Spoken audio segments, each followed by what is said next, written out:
एक पापा अपनी 4 वर्ष की बेटी भारती से बहुत प्यार करते हैं। ऑफिस से लौटते समय वह रोज उसके लिए तरह तरह के खिलौने और खाने पीने की चीज़ें लाते थे। भारती भी अपने पापा से बहुत प्यार करती थी और हमेशा अपनी तोतली आवाज़ में पापा पापा कहकर बुलाती थी। दिन बहुत अच्छे बीत रहे थे कि अचानक एक दिन भारती को बहुत तेज बुखार आ गया। सब लोग घबरा गए। वे दौड़े भागे डॉक्टर के पास गए, पर वहां ले जाते जाते भारती की मृत्यु हो जाती है।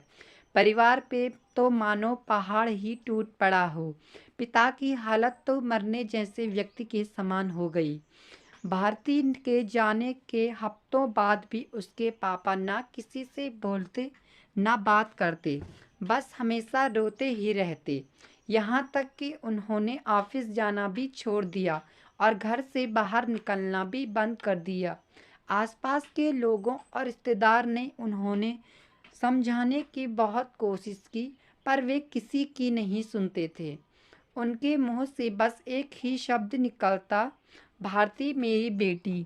एक दिन ऐसे ही भारती के बारे में सोचते सोचते उनकी आंख लग गई और उन्हें एक सपना आया। उन्होंने देखा कि स्वर्ग में हजारों बच्चियां परी बनकर घूम रही हैं। सभी सफ़ेद कपड़े पहने हुए हैं और हाथ में मोमबत्ती लेकर चल रही हैं। तभी उन्हें भारती भी दिखाई देती है।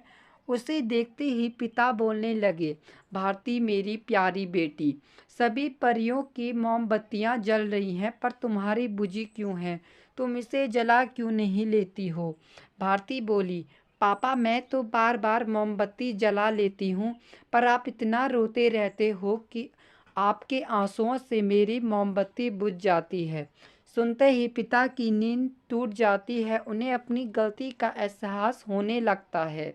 वे समझ जाते हैं कि उनके इस तरह दुखी रहने से उनकी बेटी भी खुश नहीं रहती है और वह फिर से सामान्य जीवन की तरफ आगे बढ़ने लगते हैं।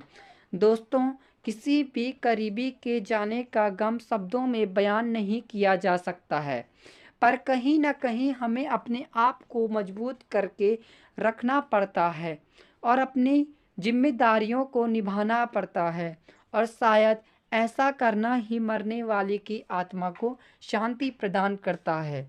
इसमें कोई शक नहीं। जो हमसे प्यार करते हैं वे हमें खुश ही हमेशा देखना चाहते हैं, अपने जाने के बाद भी।